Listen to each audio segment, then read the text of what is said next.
नमस्कार मित्रों, डॉक्टर संजीव भानावत के चैनल में आपका हार्दिक स्वागत, अभिनंदन। मैं डॉक्टर संजीव भानावत राजस्थान विश्वविद्यालय के जनसंचार केंद्र से सेवानिवृत्त अध्यक्ष और संपादक कम्युनिकेशन टुडे। विश्व शिक्षक दिवस की आप सभी को हार्दिक बधाई एवं शुभकामनाएं। शिक्षक दिवस पर बात करने से पूर्व आपसे एक छोटा सा अनुरोध। हमारे इस शैक्षिक अभियान को आगे बढ़ाने के लिए हमारे इस YouTube चैनल को आप सब्सक्राइब करें, मित्रों के साथ साझा करें और YouTube के कमेंट बॉक्स में अपनी टिप्पणियां लिखकर हमारा उत्साहवर्धन एवं मार्गदर्शन भी करें। विश्व शिक्षक दिवस 5 अक्टूबर 1994 से मनाया जा रहा है। इस दिवस को मनाने के पीछे एक छोटी सी पृष्ठभूमि है। 5 अक्टूबर 1966 1966 को यूनेस्को और अंतर्राष्ट्रीय श्रम संगठन ने संयुक्त रूप से एक प्रेस कॉन्फ्रेंस करके शिक्षकों के दायित्व और उनके अधिकारों और दायित्वों को ध्यान में रखते हुए कुछ सिफारिशें की थी, जिसका मूल अभिप्राय यही था कि किस तरह से शिक्षा के पूरे ट्रांसफॉर्मेशन में हम शिक्षकों की भूमिका को सुनिश्चित करें। शिक्षकों की समस्याएं, कार्य के दौरान आने वाली चुनौतियां और उससे जुड़े हुए बहुत सारे ऐसे मुद्दे, उनके वेतन, कार्य दिवस, कार्य के घंटे, वर्किंग आवर्स, बहुत सारे ऐसे मुद्दे हैं जिसके बारे में वो सारा चिंतन मनन करके वो रिकमेंडेशंस जारी की गई थी। 1994 में यूनेस्को की पहल से 5 अक्टूबर के दिन को ही विश्व शिक्षक दिवस के रूप में घोषित किया गया। तब से यह दिन विश्व शिक्षक दिवस के रूप में मनाया जाता है। वर्ष 2024 में जो थीम प्रस्तावित की गई है वो रखी गई है, valuing teachers voices towards a new social contract for education, अर्थात शिक्षकों की आवाज को सुना जाए, एक शिक्षा के लिए नए सामाजिक अनुबंध की तैयारी के लिए एक सामाजिक संवाद के माध्यम से किस तरह से शिक्षकों को निर्णय की प्रक्रिया के साथ जोड़ करके हम एक नए शैक्षिक समाज को विकसित कर पाए, यह इसके पीछे मुख्य लक्ष्य है। आइए हम चर्चा करते हैं आज इसी संदर्भ में कि भारत में शिक्षकों की क्या स्थिति है, शिक्षा की क्या स्थिति है। यह सही है कि आज देश में हमारे जो विश्वविद्यालय की स्थितियां हैं वो कई लेवल पर विश्वविद्यालय निर्मित किए गए। कुछ ऐसे विश्वविद्यालय हैं जो सेंट्रल यूनिवर्सिटी या केंद्रीय विश्वविद्यालय कहे जाते हैं, जो हम मान के चलते हैं कि देश के सभी राज्यों में कम से कम एक विश्वविद्यालय स्थापित हो चुका है। इसी तरह से दूसरे स्तर पर कुछ स्टेट यूनिवर्सिटीज हैं, कुछ डीम्ड यूनिवर्सिटीज हैं, तो कुछ प्राइवेट यूनिवर्सिटीज हैं। अब राष्ट्रीय शिक्षा नीति 2020 के तहत देश में विदेशी विश्वविद्यालयों को भी अपनी शाखाएं खोलने के लिए आमंत्रित किया गया है और बहुत शीघ्र ही हम देश में उस तरह के विश्वविद्यालय भी देखेंगे। यूजीसी ने कुछ कॉलेजेस को ऑटोनोमस कॉलेज का स्टेटस भी दिया है और अधिकांश जो दूसरे कॉलेजेस हैं वो किसी न किसी विश्वविद्यालय के साथ उनका एफिलिएशन होता है या वो विश्वविद्यालय के कॉन्स्टिट्यूएंट कॉलेजेस है। इस बात में तो कोई दो राय नहीं कि विद्यार्थी के व्यक्तित्व के विकास में शिक्षकों की अपनी एक महत्वपूर्ण भूमिका होती है। शिक्षक केवल पाठ्य पुस्तकों का शिक्षक नहीं होता है, वह वस्तुतः उसके पूरे जीवन के निर्माण के लिए जिम्मेदार होता है। उससे यह अपेक्षा की जाती है कि वो ऐसे उत्तरदायी नागरिक तैयार करेगा, उन विद्यार्थियों में ऐसी आलोचनात्मक दृष्टि या क्षमता विकसित करेगा कि वो जीवन की समस्याओं से जूझने के लिए तैयार हो सके। राष्ट्रीय शिक्षा नीति 2020 के पीछे भी यही लक्ष्य रखा गया है कि किस तरह से हम विद्यार्थियों को जीवन संग्राम में जूझने के लिए, संघर्ष करने के लिए तैयार कर सके। देश में जितनी भी कमेटीज, कमीशन बने हैं, उनका मुख्य उद्देश्य यही रहा है कि विद्यार्थियों को बेहतर शिक्षा दी जा सके, विद्यार्थियों की स्किल्स को विकसित किया जा सके उसके लिए समय समय पर कई सिफारिशें दी गई, कुछ क्रियान्वित हो पाई, कुछ क्रियान्वित नहीं हो पाई, कुछ क्रियान्वित हुई तो प्रभावी ढंग से अपना प्रभाव पैदा नहीं कर सके। लेकिन इसमें मुझे लगता है सबसे बड़ी चुनौती हमारे यहाँ है कि शिक्षकों की नियमित रूप से भर्तियां स्टेट यूनिवर्सिटीज और सेंट्रल यूनिवर्सिटीज में नहीं हो पा रही है। तो शिक्षकों की भारी कमी के कारण और दूसरी ओर जो निजी विश्वविद्यालय हैं, मुझे यह कहने में कोई संकोच नहीं कि देश के अधिकांश निजी विश्वविद्यालयों में शिक्षकों को यूजीसी की ओर से निर्धारित वेतनमान नहीं दिए जाते हैं। संयोग से मुझे मौका मिला देश के अनेक निजी विश्वविद्यालयों में अलग अलग कैपेसिटी में जाने का, शिक्षकों के साथ संवाद करने का। मैंने महसूस किया ऐसे कई विश्वविद्यालय हैं जहां शिक्षकों को बहुत कम वेतन दिया जाता है, जबकि उनसे कार्य पूरा लिया जाता है। उनमें भी कई शिक्षक ऐसे हैं जो सामान्य जानकारियों से भी परिचित नहीं है। उनकी जो स्थितियां हैं, उनकी जो योग्यताएं हैं, वो भी पूरी तरह से फुलफिल नहीं करते हैं। केवल एक डेटा भरने के लिए या रिकॉर्ड भरने के लिए कई बार अस्थायी रूप से भी इस तरह के अनुबंध कर लिए जाते हैं। वस्तुतः समस्या हमारी यह है, 4 अक्टूबर के दैनिक हिंदू में स्वामीनाथन ने एक लेख लिखा है। उस आर्टिकल में उन्होंने बहुत सारे ऐसे ही मुद्दे उठाए हैं, जिसमें प्रमुख मुद्दा है कि विश्वविद्यालयों में रैंकिंग प्राप्त करने की जो प्रतिस्पर्धा हो रही है, जो होड़ मची हुई है, सारा जो हमारा जो चेतना है वो रैंकिंग को प्राप्त करने के लिए है। और उस रैंकिंग में भी सबसे प्रमुख मुद्दा है शोध की ओर ध्यान देना।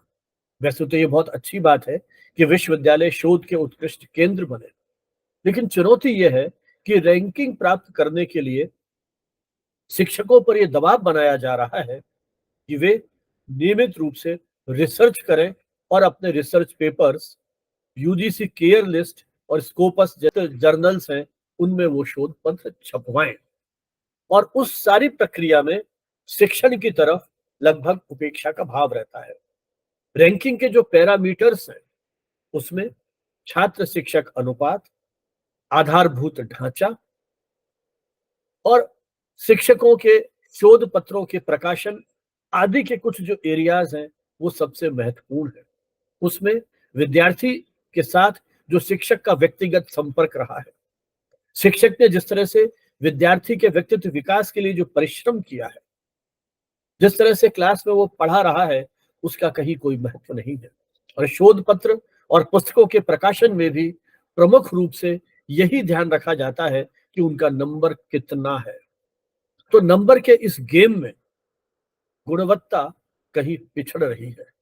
शिक्षकों के लिए जो विज्ञापन दिए जाते हैं वहां भी उनके शोध प्रकाशनों की संख्या को देखा जाता है। मुझे यह कहने में भी संकोच नहीं है कि आज ऐसा जर्नल्स प्रकाशन अपने आप में एक उद्योग बन गया है। और मैं ऐसे भी उदाहरण मैंने देखे हैं जहां विद्यार्थी को अपने शोध पत्र प्रकाशित कराने हैं, किसी शिक्षक को अपने शोध पत्र प्रकाशित कराने हैं, तो कुछ राशि देकर के शोध पत्रों में शोध पत्र प्रकाशित करवा लेते हैं। यहाँ एक और समस्या है क्लोन्ड जर्नल्स की। जो ये जिस तरह से तकनीकी विकास हुआ है उसमें एक नया खतरा हो गया है कि हमारे यहाँ इस तरह के डुप्लीकेट जर्नल्स भी प्रकाशित होने लग गए हैं और वहां भी प्रकाशन करा करके अपने शोध आलेखों का वो मार्क्स जो है क्लेम करने लग गए हैं। और जब बाद में पता चलता है तब कई बार बहुत विलंब हो जाता है और किसी प्रकार की कार्रवाई प्राय नहीं हो पाती है।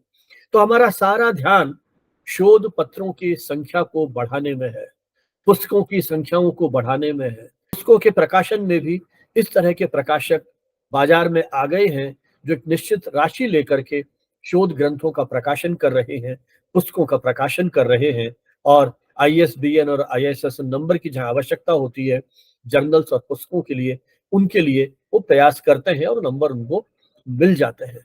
तो ये जो सारा चक्र है इसमें शिक्षा की गुणवत्ता कहीं खो गई है। विश्वविद्यालय भी अपना निवेश जो करते हैं वो उन्हीं क्षेत्रों में करते हैं जहां उनको उच्च स्तरीय रैंकिंग मिलने की संभावना होती है। ऐसी स्थिति में विद्यार्थी कहीं खो गया है। हालांकि राष्ट्रीय शिक्षा नीति 2020 में यह कहा गया है कि अब शिक्षकों का यह दायित्व होगा कि वो स्वयं अपना पाठ्यक्रम बनाएंगे, उस पाठ्यक्रम को क्रियान्वित करने के लिए उसकी कार्य योजना बनाएंगे और उसकी क्रियान्वित करके उसकी जो पूरी की पूरी जिम्मेदारी है वो शिक्षक पर होगी। अब ये स्वायत्तता देने की बात जो की गई है, अब इसके परिणाम या किस रूप में ये क्रियान्वित हो पाता है, ये आने वाला समय बताएगा। तो अंतर्राष्ट्रीय स्तर पर जब हम इन शोध ग्रंथों का या शोध पत्रों की स्थिति को देखते हैं तो हमारे देश की स्थिति कोई बहुत अच्छी नहीं है। ना तो विश्वविद्यालयों में शोध के लिए बहुत अच्छे संसाधन उपलब्ध हैं।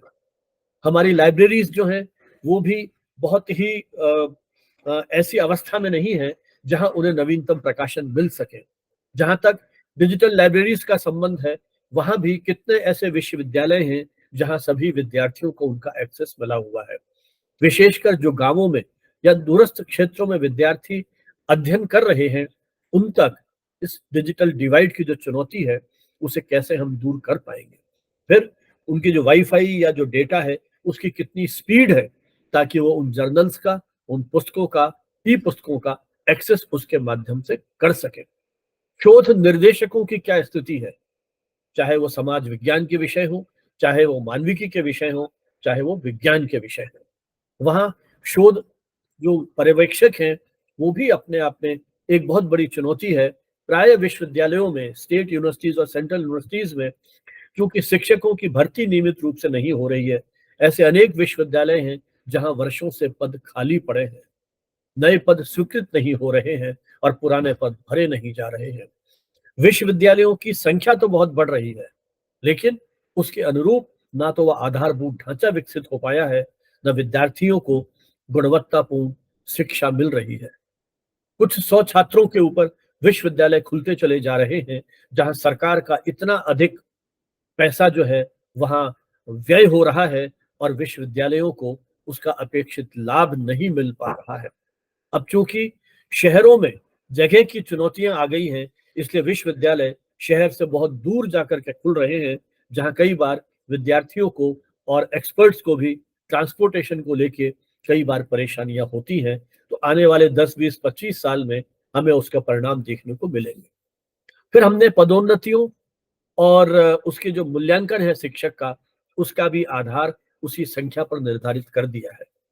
उसका कंटेंट किस तरह का है, वो शोध किस तरह से समाज के लिए उपयोगी है, क्या वो शोध हमारे देश की जो नीतियां हैं उन्हें कहीं कोई दिशा दे पा रहे हैं, उसमें कहीं वो शोध अपनी भूमिका निभा पा रही है, अंतर्राष्ट्रीय मानदंडों के अनुरूप वो शोध कितनी प्रभावी हो रही है, जो अंतर्राष्ट्रीय सम्मान है शोध अनुसंधान के क्षेत्र में कितने भारतीयों को मिले हैं, या ऐसे कितने विश्वविद्यालय हैं जिसने इस प्रकार के वैज्ञानिक अपने यहाँ पर तैयार किए हैं जो अपना योगदान अंतर्राष्ट्रीय स्तर पर दे सके।